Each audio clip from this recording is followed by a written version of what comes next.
শুরুতে বলে রাখি, আমাদের বাড়ি থেকে বাজারে হেঁটে যেতে 15 থেকে 20 মিনিট সময় লাগে এবং বাজারে যাবার সময় রাস্তার পাশে একটি বড় আনারসের বাগান এবং একটি বড় বাঁশঝাড় পড়ে।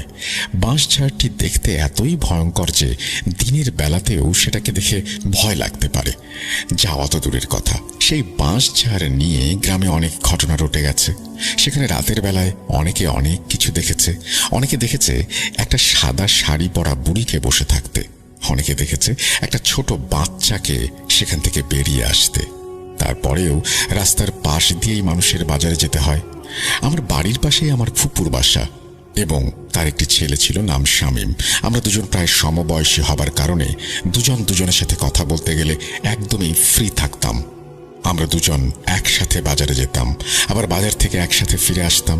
একদিন আমরা দুজন বাজারে গেলাম, কিন্তু শামীমের একটা গুরুত্বপূর্ণ কাজ পড়ে যাবার জন্য সেদিন আমাকে একা একা বাসায় ফিরতে হয়েছিল। হিমেল, তুই বাসায় চলে যা, আমার একটা গুরুত্বপূর্ণ কাজ পড়ে গেছে, আমার বাসায় ফিরতে দেরি হবে। আমি একটু রাগান্বিত হয়ে বললাম, আমি তোর জন্য বসে আছি একসাথে বাড়ি ফিরবো বলে, আর এখন তুই বলছিস আসতে পারবি না। তারপর আমি একা একাই বাড়িতে ফিরে এসেছিলাম। তখনই আমি সেই বড় বাঁশঝাড়টার কাছে আসলাম এবং বুঝতে পারলাম যে আমার দিকে কিছু একটা তাকিয়ে আছে। আমি চোখের ভুল ভেবে পাত্তা দিলাম না, সামনের দিকে যেতে লাগলাম।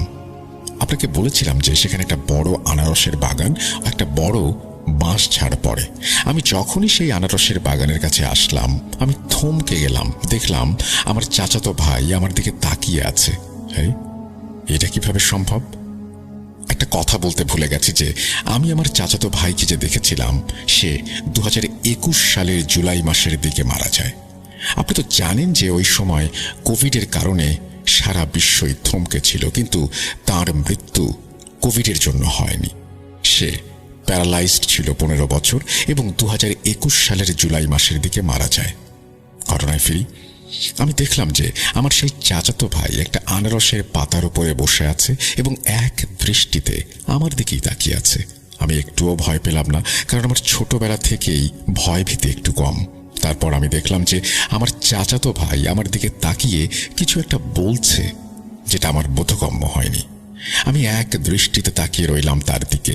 যতক্ষণ পারলাম তার দিকে তাকিয়ে থাকার চেষ্টা করলাম। কিছুক্ষণ পর আমার ঘোর কাটলো পেছন থেকে একজন মানুষের ডাকে। আমি ঘড়ির দিকে তাকালাম, দেখলাম সময় 11:30। আমি নিজেই অবাক হয়ে গেলাম, এটা কিভাবে সম্ভব? তারপর কিছু না ভেবে বাড়িতে চলে আসলাম। আমি বাড়িতে আসার পর আম্মুকে ঘটনাটি বললাম। আম্মু ঘটনাটি হেসে উড়িয়ে দিল, বলতে লাগলো, হাজে বাজে কথা বলার জায়গা পাস না, কি দেখতে কি দেখেছিস, মনের ভুল সব। আমি কিছু বললাম না, ডিনার করলাম। আমিও মনের ভুল ভেবে চিন্তাগুলো বাদ দিলাম। তার পরের দিন আবারও প্রতিদিনের মতো সন্ধ্যাবেলায় বাজারে গেলাম। কাকতালীয়ভাবে সেদিনও আমার সেই ফুপাতো ভাইয়ের কাজ পড়ে যায়। সেদিনও আমাকে একা একা বাসায় ফিরতে হয়। আমি হেঁটে হেঁটেই বাড়ি ফিরতাম। এটা একটা অভ্যাসে পরিণত হয়েছিল। সেদিনও আমার সাথে সেই একই ঘটনা ঘটে। সেদিনও আমি আমার সেই চাচাতো ভাইকে দেখতে পাই, সে একটা আনারসের পাতার ওপরে। তারপর আগের দিনের মতোই আমার ঘোর কাটল পেছন দিকে একজন মানুষের ডাকে, এবং আশ্চর্যজনকভাবে সেদিনও সময়টা একই ছিল। সেদিন আমি সেখানে দাঁড়াইনি, সোজা চলে আসলাম বাসায়। সেদিন আমি আম্মুকে কিছুই বললাম না, নিজের মনের মধ্যেই সবকিছু রেখে নিজের রুমে গিয়ে ঘুমিয়ে পড়লাম। কিন্তু যখন দিনের পর দিন আমার সাথে সেই একই ঘটনা ঘটতে লাগলো, তখন আমার টনক নড়ল, কিছু একটা করতে হবে। তারপর একদিন আমি আমার চাচাতো ভাইকে আর দেখতে পাইনি। আমি যেন হাঁফ ছেড়ে বাঁচলাম। কিন্তু তার পরের দিনই ঘটে গেল সেই ঘটনা। সেদিন আমি একাই বাজারে গিয়েছিলাম এবং রাতে ফিরে আসছিলাম।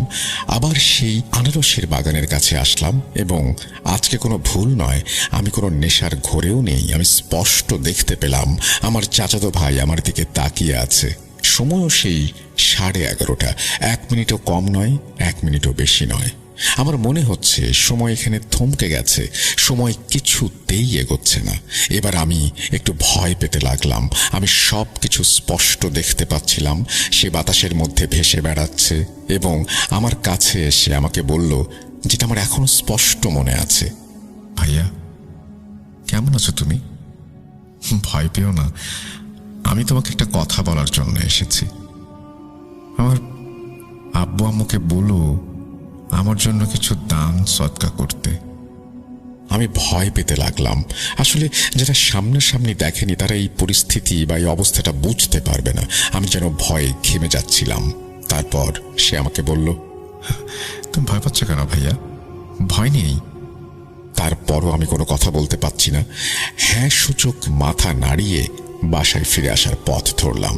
আমার পেছনের দিকে তাকাতে ভয় লাগছে, তারপরেও আমি একবার পেছনের দিকে তাকালাম। দেখলাম যে আমার দিকে এখনো সে তাকিয়ে আছে এবং মুচকি একটা হাসি দিচ্ছে। আমি সামনের দিকে তাকিয়ে আবার একবার পেছনের দিকে তাকালাম। পরে আর তাকে দেখতে পেলাম না। আমি বাসায় চলে আসলাম। এসে আম্মুকে সব ঘটনা বললাম। আজকে আম্মু আমার কথা বিশ্বাস করতে বাধ্য হলো। আম্মু বলতে লাগলো, আমার ছেলে একদিন 2 দিন হয়তো ভুল দেখতে পারে, কিন্তু প্রতিদিন তো ভুল দেখবে না। তারপর সকালবেলায় আমি আমার চাচিকে ঘটনাটি বললাম। ওনারই ছেলে মারা গিয়েছিল। এটা শোনার পর চাচি অঝোরে কাঁদতে লাগলেন। আসলে যখন 15 বছরের একটা প্যারালাইজ ছেলেকে লালন পালন করার পর সেই ছেলে মারা যায়, তখন তার চেয়ে বেশি কষ্টের আর কিছু হতে পারে না। আমার চাচি আমাকে বলল, বাবা, আমার ছেলে তো আমাকে দেখা দেয় না, স্বপ্নেও না, তোমাকেই অনেকবার দেখা দিল। এটা বলে চাচি কাঁদতে লাগলেন। তারপর আমি চাচিকে সব ঘটনা খুলে বললাম যে আপনার ছেলে আমাকে এই সব বলেছে। চাচি আমার কথা শোনার পর সবই পালন করলেন। সেভাবেই দিনটি শেষ হয়ে গেল। তারপর সেদিন রাতে আর কিছু হয়নি। তারপরে সম্ভবত 4-5 দিন পর আমার সাথে আমার চাচাতো ভাইয়ের আবার দেখা হলো, সেই আনারসের বাগানে। কাকতালীয়ভাবে সময়টা একই ছিল। সে আমার দিকে তাকিয়ে একটু হাসলো। তারপর আমার দিকে উদ্দেশ্য করে বলল, তুমি আমার অনেক বড় একটা উপকার করেছ। এরপর সে যেন বাতাসের মধ্যে মিলিয়ে গেল। আমি সব স্পষ্ট দেখতে পাচ্ছিলাম। সে যাবার আগে বলে গিয়েছিল, আমি চলে যাচ্ছি, আর আসবো না। তখন আমি বুঝতে পারলাম যে আমার চোখে পানি। তারপর আমি বাসায় চলে আসলাম। আম্মু জিজ্ঞেস করলো কি হয়েছে। আমি কিছু হয়নি বলে এড়িয়ে গেলাম এবং আমার রুমের মধ্যে এসে ঘুমিয়ে গেলাম। এখনো যখন আমি আমার চাচাতো ভাইয়ের কবরের পাশে যাই, তখন নিজের অজান্তেই আমি কেঁদে ফেলি। তারপর থেকে আজ পর্যন্ত আমার সাথে আর কোনো অস্বাভাবিক ঘটনা ঘটেনি। এই ছিল আমার ঘটনা। আশা করি আপনি এবং আপনাদের সবার ভালো লাগবে। যেহেতু এটা আমার প্রথম ইমেল, তাই ভুল ত্রুটি হতেই পারে, সেগুলো ক্ষমা সুন্দর দৃষ্টিতে দেখবেন এবং আমার চাচাতো ভাইয়ের জন্য দোয়া করবেন যেন আল্লাহ তাকে বেহেশত নসিব করে। ঘটনাটি ভালো লাগলে পড়ে শোনাবেন।